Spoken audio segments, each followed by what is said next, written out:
رسول کریم صلی اللہ علیہ وسلم عرب کی کواری لڑکیوں سے زیادہ حیا والے تھے، کواری لڑکیوں سے زیادہ حضور حیا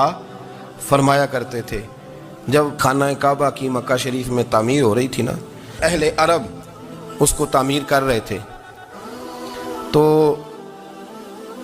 نبی پاک صلی اللہ علیہ وسلم اپنے چچا حضرت عباس کے ساتھ خانہ کعبہ کی تعریف میں مصروف تھے۔ تو عرب کے لوگ چونکہ لمبا کرتا پہنتے تھے پیروں تک، تو نیچے اگر کسی وقت کوئی چیز نہیں بھی ہوتی تھی تو کسی کو وہ نظر نہیں آتی تھی، چونکہ پردہ رہتا تھا، ایک لمبا کرتا پہنا ہوا ہوتا تھا۔ تو جب بچے، سرکار کی عمر مبارک بھی ابھی تھوڑی تھی، تو اس طرح بچے جب نکلتے تو وہ کئی دفعہ اپنی تہمت اتار دیتے نیچے سے، اور کوئی مزدوری کرنے لگتے تو 3-4 طے کر کے نا تہمت کی کندھے پہ رکھ لیتے، جس طرح کبھی دیہاتوں میں لوگ کپڑا سر پہ رکھتے تھے کہ اوپر اگر کوئی وزنی چیز رکھیں گے تو وہ تکلیف نہیں دے گی۔ نبی پاک صلی اللہ علیہ وسلم بھی سب لوگوں کے ساتھ خانہ کعبہ کی تعمیر میں شامل تھے۔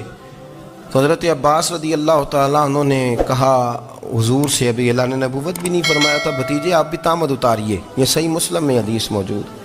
اور اس کو کندھے پہ رکھ لیجیے، آپ اینٹیں اٹھا کے لا رہے ہیں تو ذرا آپ کو تکلیف نہیں ہوگی۔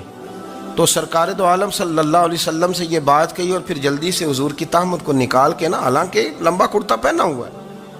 تو وہ جیسے ہی ان کے کندھے پہ رکھا اینٹیں رکھنے کے لیے، تو سرکار تو زمین پہ گر گئے، بے ہوش ہو گئے، آنکھیں آسمان کی طرف، اور پھر حضور پکار رہے ہیں آزاری آزاری آزاری، میرا تہمت دے دو، میرا تہمت دے دو۔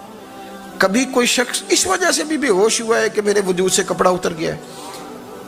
حالانکہ سرکار پر وہ بے ہوشی بھی نبی پاک کا وہ جو غلبہ ہے نا شرم و حیا کا، اس کی وجہ سے ہوا، ورنہ تو حضور فرماتے ہیں کہ میری آنکھیں سو جاتی ہیں، دل تو میرا اس عالم میں بھی جاگتا رہتا ہے۔ تو سرکار زمین پہ تشریف لے آئے، آنکھیں میرا تہمت دے دو، میرا تہمت دے دو، تو جلدی سے انہوں نے تہمت دیا تو حضور نے باندھ لیا۔ پھر طبیعت مبارک میں تسلی ہوئی، یعنی ہم اس رسول کے غلام ہیں کہ جن کے تو وجود سے کپڑا اتر جائے تو حضور برداشت نہیں کرتے، قبول نہیں فرماتے، تکلیف شروع ہو جاتی۔ لیکن یہاں نوجوان ہیں اور بڑا قد کاٹ ہے اور بڑے بڑے سمجھدار لوگ ہیں، گرمی آتی ہیں تو شارٹ کپڑے پہن کے گھومتے ہیں، ان کو خیال نہیں کہ یہ وہ والا لباس ہے جو باہر تو کیا گھر میں اماں کے سامنے نہیں پہننا چاہیے، بہنوں اور بیٹیوں کے سامنے نہیں پہننا چاہیے۔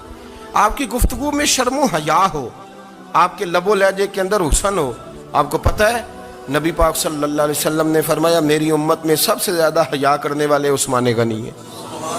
عثمان غنی سب سے زیادہ حیا کرنے والے۔ آپ فرمایا کرتے تھے جب سے حضور کا چہرہ دیکھا ہے میں نے کبھی اپنی شرمگاہ بھی نہیں دیکھی، میں نے آنکھوں کا وضو نہیں توڑا، اور جب سے حضور کے دست مبارک میں میں نے بیعت کے لیے سیدھا ہاتھ بڑھایا تو پھر سیدھا ہاتھ میں نے کبھی گندگی کو نہیں لگایا۔ حیا تھی۔ آپ باتھ روم کے اندر بھی غسل فرماتے تھے تو کپڑوں سمیت کرتے تھے۔ کسی نے کہا حضرت جی واش روم کے اندر کیوں نہیں کپڑے اتارتے؟ آپ فرمانے لگے باہر بندوں سے حیا کرتا ہوں، اندر جاتا ہوں تو رب سے حیا آنی شروع ہو جاتی، وہ تو دیکھ رہا ہے نا۔ تو میں جو بات آپ کی خدمت میں عرض کرنا چاہتا ہوں اس کو آپ سمجھیے گا میرے عزیز،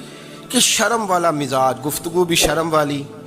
آنکھیں بھی شرم والی، لباس بھی شرم والا، دوستی یاری بھی شرم والی، بہت ساری ایسی باتیں۔ دیکھیں نا آپ ذرا، میں نے کہا کہ باتوں کو سن کے گزر نہ جایا کریں، اس کی گہرائی پر غور کریں۔